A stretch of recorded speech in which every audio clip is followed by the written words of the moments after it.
DD news पर।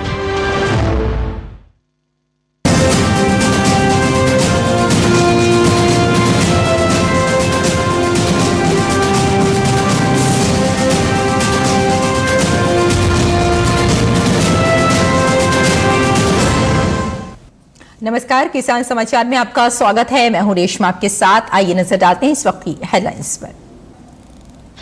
प्रधानमंत्री नरेंद्र मोदी ने नारी शक्ति को बताया देश की ताकत, कहा अब महिलाएं बन रही हैं लोगों का सहारा। महिलाओं को नजरअंदाज करने के लिए पूर्व की सरकारों पर साधा निशाना।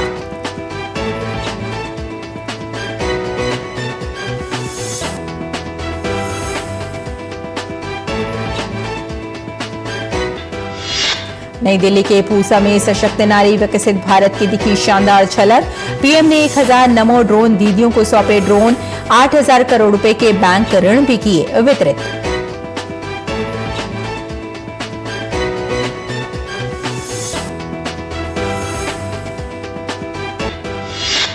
आयुष्मान भारत योजना ने फिर किया कीर्तिमान स्थापित। 6 दिनों में 1 करोड़ से अधिक लोगों को बांटा गया आयुष्मान कार्ड। 2 मार्च से 7 मार्च के बीच 1 करोड़ 2,49,440 बनाए गए हैं आयुष्मान कार्ड।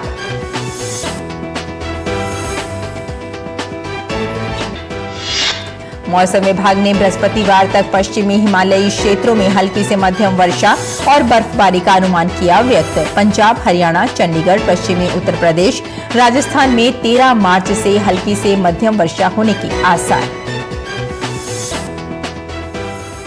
प्रधानमंत्री नरेंद्र मोदी ने नारी शक्ति को बताया देश की ताकत, कहा महिलाएं बन रही हैं लोगों का सहारा। महिलाओं को नजरअंदाज करने के लिए पूर्व की सरकारों पर साधा निशाना। नई दिल्ली के पूसा में सशक्त नारी विकसित भारत की दिखी शानदार झलक। पीएम ने 1000 नमो ड्रोन दीदियों को सौंपे ड्रोन। 8000 करोड़ रुपए के बैंक ऋण भी किए वितरित। आयुष्मान भारत योजना ने फिर किया कीर्तिमान स्थापित। 6 दिनों में 1 करोड़ से अधिक लोगों को बांटा गया आयुष्मान कार्ड। 2 मार्च से 7 मार्च के बीच 1 करोड़ 2,49,440 बनाए गए आयुष्मान कार्ड।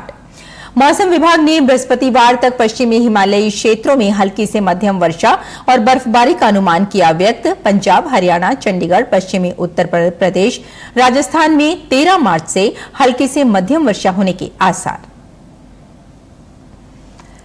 तो आइए अब समाचारों पर विस्तार से नजर डालते हैं। प्रधानमंत्री नरेंद्र मोदी सोमवार को नई दिल्ली के पूसा में भारतीय कृषि अनुसंधान संस्थान में सशक्त नारी विकसित भारत कार्यक्रम में शामिल हुए। प्रधानमंत्री ने इस दौरान नमो ड्रोन दीदियों के साथ संवाद किया। वहीं प्रधानमंत्री ने नमो ड्रोन दीदियों द्वारा आयोजित कृषि ड्रोन प्रदर्शन को भी देखा। खास बात यह है कि देश भर में 10 अलग अलग स्थानों से नमो ड्रोन दीदियों ने एक साथ ड्रोन प्रदर्शन में हिस्सा लिया। कार्यक्रम के दौरान प्रधानमंत्री ने 1000 नमो ड्रोन दीदियों को ड्रोन भी प्रदान किए। नमो ड्रोन दीदी और लखपति दीदी पहल विशेषकर ग्रामीण क्षेत्रों में महिलाओं के बीच आर्थिक सशक्तिकरण और वित्तीय स्वायत्तता को बढ़ावा देने के प्रधानमंत्री के दृष्टिकोण का अभिन्न अंग है। इस दृष्टिकोण को आगे बढ़ाने के लिए प्रधानमंत्री ने लखपति दीदियों को सम्मानित किया, जिन्होंने दीनदयाल अंत्योदय योजना, राष्ट्रीय ग्रामीण आजीविका मिशन के समर्थन से सफलता हासिल की है और अन्य स्वयं सहायता समूह के सदस्यों को उनके उत्थान के लिए प्रेरित कर रहे हैं। प्रधानमंत्री ने प्रत्येक जिले में बैंकों द्वारा स्थापित बैंक लिंकेज शिविरों के माध्यम से स्वयं सहायता समूहों एसएचजी को रिवायती ब्याज दर पर लगभग 8000 करोड़ रुपए के बैंक ऋण भी वितरित किए। प्रधानमंत्री ने इस दौरान एसएचजी को लगभग 2000 करोड़ रुपए की पूंजी सहायता निधि भी वितरित की। भारत की कृषि को नई दिशा देने वाली ड्रोन टेक्नोलॉजी की पहली पायलट ये मेरी बेटियां हैं, मेरी बहनें हैं। हमारी बहनें देश को सिखाएगी कि ड्रोन से आधुनिक खेती कैसे होती है। कार्यक्रम को संबोधित करते हुए प्रधानमंत्री ने जोर देते हुए कहा कि कोई भी देश हो, कोई भी समाज हो, वो नारी शक्ति की गरिमा बढ़ाते हुए उनके लिए नए अवसर बताते हुए आगे बढ़ सकता है। पीएम ने साथ ही कहा, लेकिन दुर्भाग्य से देश में पहले जो सरकारें रहीं, उनके लिए आप सभी महिलाओं का जीवन, आपकी मुश्किलें कभी प्राथमिकता नहीं रहीं और आपको आपके नसीब पर छोड़ दिया गया था। कोई भी समाज हो, वो नारी शक्ति की गरिमा बढ़ाते हुए उनके लिए नए अवसर बनाते हुए ही आगे बढ़ सकता है। लेकिन दुर्भाग्य से देश में पहले जो सरकारें रही उनके लिए आप सभी महिलाओं का जीवन, आपकी मुश्किलें कभी प्राथमिकताएं नहीं रही और आपको आपके नसीब पर छोड़ दिया। मेरा अनुभव यह है कि अगर हमारी माताओं बहनों को थोड़ा अगर अवसर मिल जाए, थोड़ा उनको सहारा मिल जाए, तो फिर उनको सहारे की जरूरत नहीं रहती है, वे खुद लोगों का सहारा बन जाती है। प्रधानमंत्री ने कहा कि भारत की कृषि को दिशा देने वाली ड्रोन तकनीक की पहली पायलट हमारी ड्रोन दीदी हैं। उन्होंने कहा कि हमारी बहनें देश को सिखाएंगी कि ड्रोन से आधुनिक खेती कैसे होती है। भारत की कृषि को नई दिशा देने वाली ड्रोन टेक्नोलॉजी की पहली पायलट ये मेरी बेटियां हैं, मेरी बहनें हैं। हमारी बहनें देश को सिखाएगी कि ड्रोन से आधुनिक खेती कैसे होती है। नई दिल्ली के पूसा में सशक्त नारी विकसित भारत कार्यक्रम में प्रधानमंत्री नरेंद्र मोदी ने लखपति दीदियों से बातचीत की। इस दौरान देश के अलग अलग हिस्सों से आई इन लखपति दीदियों ने अपने अनुभव साझा करते हुए कहा कि केंद्र सरकार की विभिन्न योजनाओं से आज वो एक अच्छा जीवन व्यतीत कर रही हैं। उन्होंने साथ ही कहा कि आज वो कई अन्य दीदियों को भी रोजगार प्रदान कर रही हैं। लखपति दीदियों ने इन योजनाओं के लिए प्रधानमंत्री का आभार भी जताया। अनुराधा गारू। हाँ सर। हाँ बताइए। मेरा समूह का नाम ज्योतिर्मयी है। मैं सत्यसाई डिस्ट्रिक्ट और आंध्र प्रदेश से आई हूँ। मैं 8वीं जब पढ़ती तभी मेरी शादी हो गया था। मुझे क्या करे पता नहीं चलता था। हम लोग का परिवार का स्थिति बहुत ही आर्थिक स्थिति में बहुत ही खराब था, क्योंकि मुझे ये नहीं जानते थे कैसे रहना है। उसी समय में मुझे मेरा एक मंच मिला है, मैं के आशा ज्योति जैसा मेरा समूह। आपकी पढ़ाई क्या हुई है? मैं 8वीं पढ़ी थी, अभी समूह के माध्यम से बीकॉम करी हूँ सर। अच्छा, तो खुद भी पढ़ रही है, बेटियों को पढ़ा रही हो, साड़ी बेच रही हो। सर तब साड़ी खरीदती कहाँ से है? सर मैं बेंगलुरु से खरीदती हूँ। बेंगलुरु से? हाँ, हमको बेंगलुरु नजदीक पड़ता है। तो कौन कौन सी वैरायटी ज्यादा चलती है? सर हमारे लिए अभी जो न्यू ट्रेंड रहता है, अभी हमारे लिए क्रश साड़ी से और बनारसी है और नारायणपुरम में कॉटन का है और अनेक प्रकार का भी न्यू मॉडल। आपको आजीविका मिशन से क्या सहायता मिली? सर आजीविका मिशन से मुझे प्रशिक्षण ज्यादा मिला है और मेरे परिवार के लिए सरकार से भी मेरे बच्चों को, मेरे बच्चे दिव्यांग है ना, उसको भी पेंशन मिला, मेरे पति को भी पेंशन मिल रहा है और सरकार से भी इंदिरा आवास योजना का मिला है। हमारा सिर्फ आजीविका मिशन से बारे में अभी तक कम से कम 200 दिन का प्रशिक्षण ले चुके हूँ सर। अच्छा, आपको सरकार की और किन किन योजनाओं का लाभ आपको मिला है? मैं आयुष्मान योजना से मेरे पति का ट्रीटमेंट करा रही हूँ सर। अच्छा, आप ये एसएचजी के साथ जुड़ी? हाँ सर। उसके पहले जीवन और एसएचजी के साथ जुड़ने के बाद का जीवन, उसमें क्या बदलाव आप देखती हैं? पहले रहने के लिए भी छोटा सा झोपड़ी, मेरे शादी वाली मैं सोचती थी मैं किधर आके पड़ गई।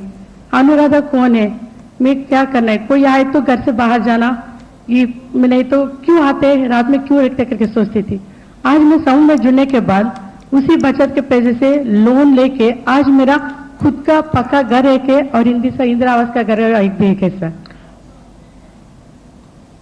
दिल्ली में सशक्त नारी विकसित भारत कार्यक्रम में केंद्रीय मंत्री मनसुख मंडाविया ने कहा कि प्रधानमंत्री ने स्वयं सहायता समूहों की 15,000 महिलाओं को ड्रोन दीदी बनाने का लक्ष्य रखा है। इन नमो ड्रोन दीदियों को प्रशिक्षित भी किया गया है। आपने सेल्फ हेल्प ग्रुप की 15,000 महिलाओं को ड्रोन दीदी बनाने का लक्ष्य रखा है। इसके बाद इन नमो ड्रोन दीदियों को प्रशिक्षित किया गया है। 11 अलग अलग स्थानों से 1,000 से अधिक प्रशिक्षित नमो ड्रोन दीदियों ने सफलतापूर्वक ड्रोन उड़ाया है। और केंद्रीय मंत्री गिरिराज सिंह सशक्त नारी विकसित भारत कार्यक्रम को संबोधित उन्होंने किया। गिरिराज सिंह ने कहा कि प्रधानमंत्री नरेंद्र मोदी दुनिया में पहले ऐसे नेता हैं जिन्होंने महिलाओं को सशक्तिकरण के लिए काम किया है। उन्होंने कहा कि पीएम के नेतृत्व में ही आत्मनिर्भर महिला और आत्मनिर्भर भारत की असली पहचान है। आज के इस कार्यक्रम में विश्व के लोकप्रिय प्रधानमंत्री जी, जो दुनिया में पहली बार इतने बड़े पैमाने पर महिला आर्थिक स्वावलंबन इनकम जनरेशन पर आपके नेतृत्व में काम हो रहा है। प्रधानमंत्री जी, आपके नेतृत्व में आत्मनिर्भर महिला, आत्मनिर्भर भारत की असली पहचान है। विश्व के इतिहास में अगर देखें, ऐसा कोई नेता नहीं होगा जिसने महिला सशक्तिकरण को लेके इतने बड़े कदम उठाए हों। बिहार में मोतिहारी के पीपरा कोठी में प्रधानमंत्री लखपति दीदी योजना के तहत नमो ड्रोन दीदी कार्यक्रम का आयोजन किया जा रहा है। इसके तहत यहां 3 दिन तक ड्रोन उड़ाने का प्रशिक्षण नमो ड्रोन दीदियों को दिया जा रहा है। इस प्रशिक्षण में ओडिशा, उत्तर प्रदेश, बिहार और झारखंड के कुल 102 ड्रोन के साथ नमो ड्रोन दीदी शामिल हैं। इस कार्यक्रम में विभिन्न उर्वरक संस्थाओं जैसे IFFCO, HURL, Indorama, PPL, IPL के द्वारा विभिन्न राज्यों से चयनित 102 महिला ड्रोन पायलट इस कार्यक्रम में भाग ले रहे हैं। नमो ड्रोन दीदी हम लोग आगे बढ़ के कुछ अपना भविष्य भी संभाल सकते हैं। वो हम लोग इसलिए बोले हैं, लखपति दीदी बनाने का उनका सपना था, तो हम लोग लखपति दीदी बनाने में कोई कसर नहीं छोड़ रहे हैं। हम लोग को बनाने का पूरा प्रयास कर रहे हैं। हम लोग सीख रहे हैं, ट्रेनिंग ले रहे हैं। हम लोग आगे चल के भी कुछ बन सकते हैं, आगे कर सकते हैं। और इसमें हम लोग को ये भी सिखाया गया कि ड्रोन का पार्ट पुर्जा किस तरह खोल के बना सकते हैं। लैंडिंग गियर सब हम लोग को सिखाया जाता है। जी, हम आजीविका ग्रामीण मिशन से जुड़े हुए हैं और उसी के तहत ड्रोन दीदी नमो ऐप का सपना देखा है। से बिहार में मोतिहारी में हम लोग प्रशिक्षण ले रहे हैं। टाइप टेलीकास्ट करके मोदी जी को धन्यवाद करेंगे हम सभी दीदी। देश में कई ऐसी योजनाएं चल रही हैं जिनसे एक बड़ी संख्या में लोग जुड़े हैं और लाभ ले रहे हैं। इसी कड़ी में एक योजना है आयुष्मान भारत योजना, जो हर दिन नए कीर्तिमान बना रही है।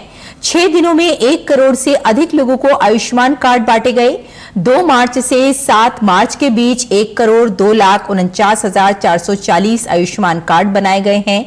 आयुष्मान भारत योजना केंद्र सरकार की एक राष्ट्रीय सार्वजनिक स्वास्थ्य बीमा योजना है, जिसका उद्देश्य देश में कम आय वाले लोगों के लिए स्वास्थ्य बीमा कवरेज तक मुफ्त पहुंच प्रदान करना है। ये एक केंद्र प्रायोजित योजना है और इसे केंद्र व राज्य सरकार दोनों संयुक्त रूप से वित्त पोषित करती हैं।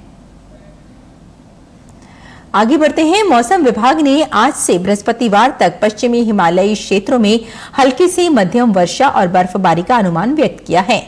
जम्मू कश्मीर, लद्दाख, मुजफ्फराबाद, हिमाचल प्रदेश और उत्तराखंड में हल्की से मध्यम वर्षा और बर्फबारी की संभावना है। पश्चिम बंगाल के तराई क्षेत्रों, सिक्किम, ओडिशा, झारखंड, पूर्वी मध्य प्रदेश, विदर्भ और छत्तीसगढ़ के कुछ स्थानों पर भी हल्की वर्षा हो सकती है। वहीं पंजाब, हरियाणा, चंडीगढ़, पश्चिमी उत्तर प्रदेश, राजस्थान में 13 मार्च से हल्की से मध्यम वर्षा होने के आसार हैं। वहीं दूसरी तरफ दिल्ली की वायु गुणवत्ता अभी मध्यम श्रेणी में है। हिमाचल प्रदेश के कुल्लू के मशहूर पर्यटन स्थल सोलंग नाला सभी प्रकार के पर्यटक वाहनों के लिए पिछले दिनों बहाल हुआ, जिसके बाद सोलंग नाला पर्यटनों का मेला लग गया है। इस बीच पर्यटकों ने सोलंग नाला पहुंचकर बर्फ के बीच खेल का लुत्फ भी उठाया और देश भर से आए पर्यटकों ने बर्फबारी का खूब आनंद लिया। पर्यटकों ने जमकर मस्ती की। और आइए अब जान लेते हैं कि किसान इस मौसम में कैसे रखें अपनी खेती का ख्याल।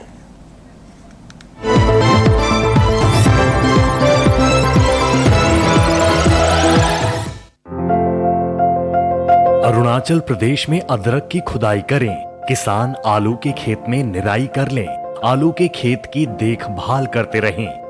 आलू में कीट लगने की आशंका है। ऐसे में कृषि विशेषज्ञों की सलाह से आलू में कीटनाशक का इस्तेमाल करते रहें। साथ ही फूल गोभी की कटाई कर सकते हैं। वहीं किसान फूल गोभी के खेत से जल निकासी का उचित प्रबंध कर ले। इसके अलावा संतरे के बागों से पानी की निकासी की व्यवस्था करें। अभी संतरे की तुड़ाई कर सकते हैं, यहीं धान की कटाई कर लें। इस समय मटर में कीट लगने की संभावना बनी हुई है। ऐसे में मटर में कीटों से बचाव के लिए कीटनाशक छिड़कें। असम में धान के खेत में निराई कर लें। किसान धान के खेत से खरपतवार निकालें, धान की रोपाई भी करें। यहाँ केले की रोपाई के लिए खेत तैयार कर सकते हैं। असम में टमाटर के खेत की देखभाल करें। इसके साथ ही आलू के खेत की देखभाल करते रहें। अभी मूंग की खेती के लिए खेत तैयार करें। इसी तरह उड़द की खेती के लिए खेत तैयार कर सकते हैं। वहाँ नारियल की बुआई के लिए समय उपयुक्त है। असम में सरसों के खेत में सिंचाई करते रहें। इसके अलावा भिंडी की खेती के लिए खेत तैयार कर लें। इस समय फूल गोभी की कटाई कर सकते हैं। साथ ही किसान पत्ता गोभी की भी कटाई करें।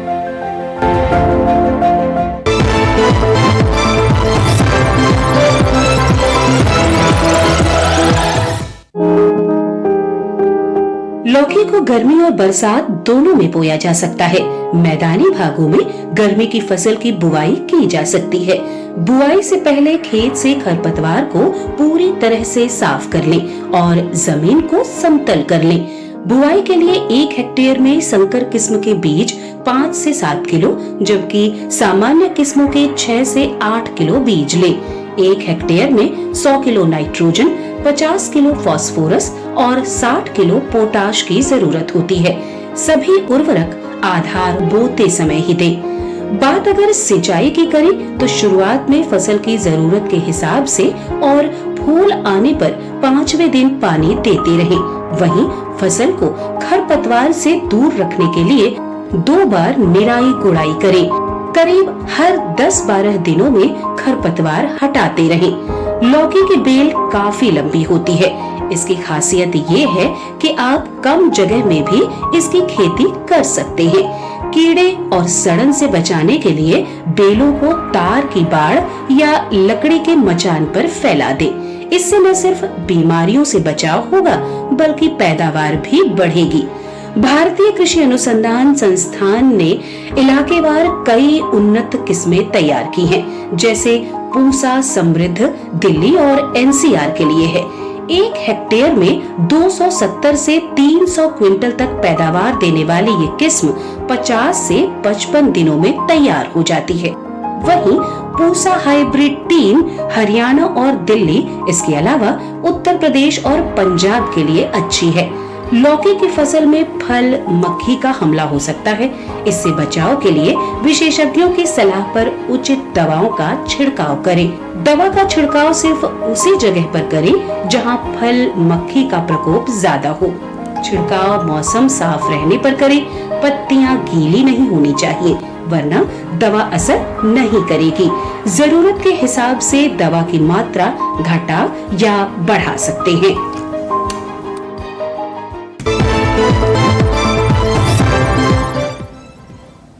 और खेती किसानी के साथ साथ आइए नजर डाल लेते हैं कुछ और महत्वपूर्ण खबरों पर। खास खबर में चुनावी बॉन्ड मामले को लेकर सुप्रीम कोर्ट में अहम सुनवाई, जिसमें सुप्रीम कोर्ट ने एसबीआई को मंगलवार तक जानकारी देने का निर्देश दिया है। वहीं सुप्रीम कोर्ट ने चुनाव आयोग से 15 मार्च तक जानकारी सार्वजनिक करने को भी कहा है। भारत और 4 देशों के यूरोपीय समूह EFTA ने निवेश और वस्तुओं एवं सेवाओं के 2 तरफा व्यापार को बढ़ावा देने के लिए एक मुक्त व्यापार समझौते FTA पर किए हस्ताक्षर। रक्षा मंत्री राजनाथ सिंह ने सिटी मॉन्टेसरी स्कूल के संस्थापक स्वर्गीय जगदीश गांधी की पत्नी भारती गांधी और उनके परिवार से लखनऊ में उनके आवास पर मुलाकात की। हिमाचल प्रदेश के नेता विपक्ष और भाजपा नेता जयराम ठाकुर ने कहा, हिमाचल प्रदेश में ऐसी परिस्थिति बन चुकी है कि कांग्रेस के पास बहुमत नहीं है। जिन विधायकों ने राज्यसभा के लिए भाजपा के उम्मीदवार का समर्थन दिया है, उनके खिलाफ मामला दर्ज करके प्रताड़ित किया जा रहा है। गोवा के मुख्यमंत्री प्रमोद सावंत ने गोवा के वास्को में द्विवर्ष प्रति उत्सव में भाग लिया। इस दौरान प्रमोद सावंत ने कहा कि गोवा की दोनों लोकसभा सीट में भाजपा को जीत दिलानी है। शिवसेना के वरिष्ठ नेता और ठाकरे गुट के प्रमुख उद्धव ठाकरे के करीबी माने जाने वाले विधायक रविंद्र वायकर मुख्यमंत्री एकनाथ शिंदे की पार्टी शिवसेना में शामिल हो गए हैं। केंद्रीय मंत्री अनुराग ठाकुर अपने गृह राज्य हिमाचल प्रदेश के दौरे पर हैं। अनुराग ठाकुर ने टिहरा में पीएनबी शाखा का उद्घाटन किया। इसके बाद अनुराग ठाकुर ने नशा मुक्त सुरक्षा युक्त के तहत आयोजित बाइक रैली में भाग लिया। ईडी ने जफर सादिक के खिलाफ मनी लॉन्ड्रिंग का मामला दर्ज किया है। जफर सादिक को नारकोटिक्स कंट्रोल ब्यूरो ने इंटरनेशनल ड्रग तस्करी मामले में गिरफ्तार किया था। जफर तमिल फिल्मों का निर्माता है और डीएमके पार्टी का करीबी है। रामलला के दर्शन के लिए स्पीकर ओम बिरला अयोध्या पहुंचे। इस दौरान उनकी पत्नी डॉक्टर अमिता बिरला भी स्पीकर ओम बिरला के साथ 2 दिवसीय अयोध्या दौरे पर हैं। हरियाणा के रेवाड़ी में एक सड़क हादसे में 6 लोगों की मौत हो गई है। इस हादसे में 6 अन्य लोग घायल भी हुए हैं। घटना तब हुई जब कार में सवार लोग टायर बदल रहे थे और पीछे से आ रही दूसरी कार ने उन्हें टक्कर मार दी। और आइए अब एक बार फिर नजर डालते हैं हेडलाइंस पर। प्रधानमंत्री नरेंद्र मोदी ने नारी शक्ति को बताया देश की ताकत, कहा अब महिलाएं बन रही हैं लोगों का सहारा। महिलाओं को नजरअंदाज करने के लिए पूर्व की सरकारों पर साधा निशाना।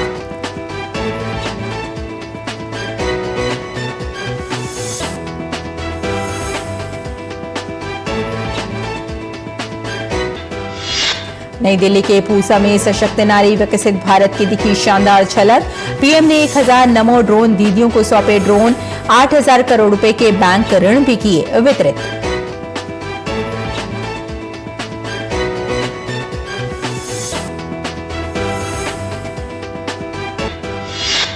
आयुष्मान भारत योजना ने फिर किया कीर्तिमान स्थापित। 6 दिनों में 1 करोड़ से अधिक लोगों को बांटा गया आयुष्मान कार्ड। 2 मार्च से 7 मार्च के बीच 1 करोड़ 2,49,440 बनाए गए हैं आयुष्मान कार्ड।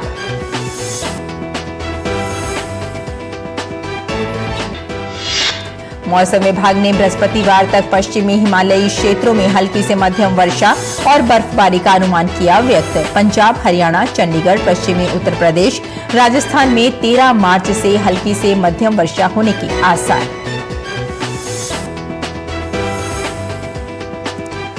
तो किसान समाचार में फिलहाल इतना ही। अनुमति दें, नमस्कार।